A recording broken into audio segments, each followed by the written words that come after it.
کریم علیہ السلام نے ارشاد فرمایا ہے، ایک تو ہے کہ میں اور آپ سوال کریں یا اللہ جنت مجھے دے دے،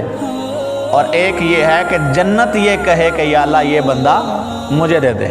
یہ بندہ مجھ میں داخل کر دے، وہ کس قدر خوش قسمت آدمی ہوگا۔ تو آئیے رسول کریم علیہ السلام کی مبارک حدیث سنیں۔ کریم آقا علیہ السلام نے فرمایا، جس نے 3 مرتبہ اللہ سے جنت کا سوال کیا تو جنت دعا کرتی ہے یا اللہ اس کو بھی جنت میں داخل کر دے۔ جو 3 بار اللہ سے سوال کرے یا اللہ مجھے جنت میں داخل فرما، یا اللہ مجھے جنت میں داخل فرما، یا اللہ مجھے جنت میں داخل فرما،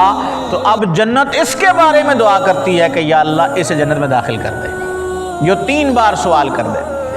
اب یہاں یہ بھی سمجھنے والی بات ہے، یہاں میں اور آپ دعا کر رہے ہیں اور دعا کا قبلہ آسمان ہے اور دعا سننے والا صرف اللہ ہے، تو اب بتائیں جنت کو کون بتاتا ہے کہ بندہ دنیا میں جنت مانگ رہا ہے اور فلاں آدمی مانگ رہا ہے، فلاں بندہ مانگ رہا ہے۔ اچھا، اگر جنت زمین پر مانگنے والے کو آسمان سے سنتی ہے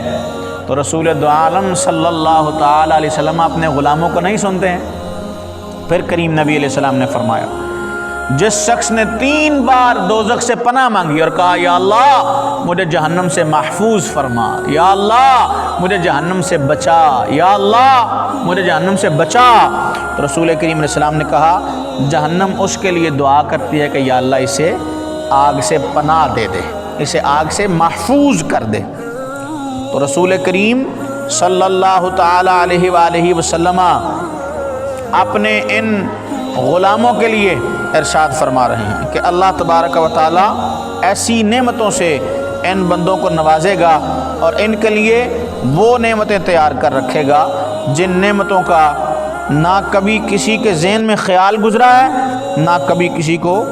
ان باتوں کا پتہ ہی چلا ہے کہ جو نعمتیں اللہ نے اپنے بندوں کے لیے تیار کر رکھی ہیں۔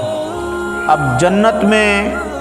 رسول کریم علیہ السلام نے ارشاد فرما رکھا ہے، ہم بار بار قرآن سے بھی سنتے ہیں کہ قرآن کہتا ہے ایسے باغ ہیں جن میں نہریں چل رہی ہیں، نہریں جاری ہیں۔ تو اس میں ایک پانی کی نہر ہے، دوسری دودھ کی، تیسری شہد کی، اور چوتھی شراب طہورہ کی۔ پھر ان میں سے مزید نہریں نکل کر لوگوں کے محلات میں جا رہی ہیں، اور وہ نہریں زمین کھود کر نہیں بنائی گئیں بلکہ زمین کے اوپر ہی جا رہی ہیں، اور نہروں کا ایک کنارہ موتیوں سے بنا ہے، دوسرا یاقوت سے بنا ہے، اور ان نہروں کی زمین جو ہے وہ خالص مشک کی ہے۔ جنتیوں کے لباس نہ پرانے ہوں گے نہ ان کی جوانی کبھی فنا ہو۔ یہ 25 سال کم و بیش کی عمر میں، یعنی بالکل جوانی میں جنتی داخل کیے جائیں گے اور ہمیشہ جوان رہیں گے، ہمیشہ جوان رہیں گے، نہ بوڑھے ہوں گے، نہ ضعف آئے گا، نہ جوانی ختم ہوگی، اور نہ ہی ان پر کسی قسم کا کوئی غم لاحق ہوگا۔ اسی طرح جنت میں نیند کا غلبہ بھی نہیں ہوگا، کیونکہ جنت میں موت نہیں ہے، اور نیند ایک قسم کی موت ہے۔ جب جنتی جنت چلے جائیں گے، جہنمی جہنم چلے جائیں گے، تو موت جو اللہ کی ایک مخلوق ہے اسے ایک مینڈے کی صورت میں لا کر جنت جہنم کے درمیان ذبح کر دیا جائے گا، یعنی موت کو بھی موت آ جائے گی، اور پھر اس کے بعد نہ کوئی مرے گا کہ موت بھی مر چکی ہوگی۔ جنتی بھی ہمیشہ کے لیے زندہ ہو جائیں گے، اور جو جہنمی ہیں دوزخ میں ہیں وہ بھی ہمیشہ کے لیے زندہ ہو جائیں۔ اب انہیں موت نہیں آئے گی۔ جو آرام راحتوں سکون میں ہیں وہ راحتوں آرام اور سکون میں رہیں گے، جو تکلیفوں تنگیوں مصیبتوں میں ہیں وہ تکلیفوں تنگیوں اور مصیبتوں میں رہیں گے۔ تو جنتی جب جنت میں جائیں گے ہر ایک اپنے اعمال کی مقدار مرتبہ پائے گا، اللہ کے فضل کی کوئی حد نہیں۔ پھر انہیں دنیا کے 1 ہفتے کی مقدار کے بعد اجازت دی جائے گی کہ دنیاوی 1 ہفتہ، یعنی وہاں دن رات تو نہیں ہوں گے،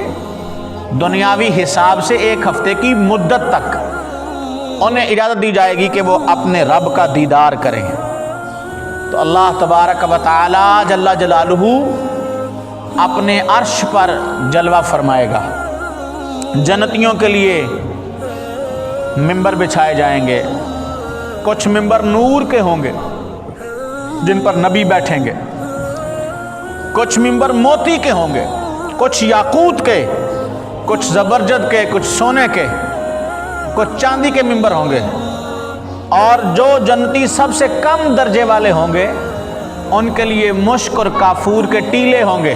وہ ان ٹیلوں پر بیٹھیں گے، اور ان میں سے ادنا کوئی نہیں ہوگا کہ ہر ایک جنتی اپنے گمان میں کرسی والے کو اپنے سے بڑا گمان نہیں کرے گا کہ جو سونے کی کرسی پہ بیٹھا ہے وہ مجھ سے بڑا ہے، وہ یہ گمان نہیں کرے گا، وہ کہے گا کہ میں ہی سب سے اونچے درجے میں بیٹھا ہوا ہوں، کہ حسرت جو ہے یہ جنت میں نہیں ہے۔ اور پھر اللہ دیدار کروائے گا۔ دیدار کیسا ہوگا؟ جس طرح ہر آدمی سورج کو دیکھتا ہے، جس طرح ہر آدمی چاند کو دیکھتا ہے، اسی طرح جنتی بھی اسی طرح اپنے رب کا دیدار کریں گے اور اپنے رب کو اپنے پاس پائیں گے۔ اور ان میں سے اللہ تعالیٰ کسی کو فرمائے گا، اے فلاں تو نے یہ کام نہیں کیے تھے، گناہ نافرمانیاں یاد کروائے گا، تو وہ مانے گا کہ ہاں بے شک میں نے یہ کام کیے تھے، اور پھر کہے گا مولا کیا تو نے مجھے بخش نہیں دیا؟ اللہ فرمائے گا ہاں بے شک میری رحمت کی وسعت نے اور میرے کرم کی کشادگی نے تیرے سارے گناہ معاف کر دیے ہیں۔ تو اب وہ اسی حالت میں ہوں گے کہ بادل ان پر چھائے گا اور ان پر خوشبو برسائے گا، اور اس جیسی خوشبو لوگوں نے کبھی نہ پائی ہوگی۔ تو اللہ فرمائے گا جاؤ اس کی طرف جو میں نے تمہارے لیے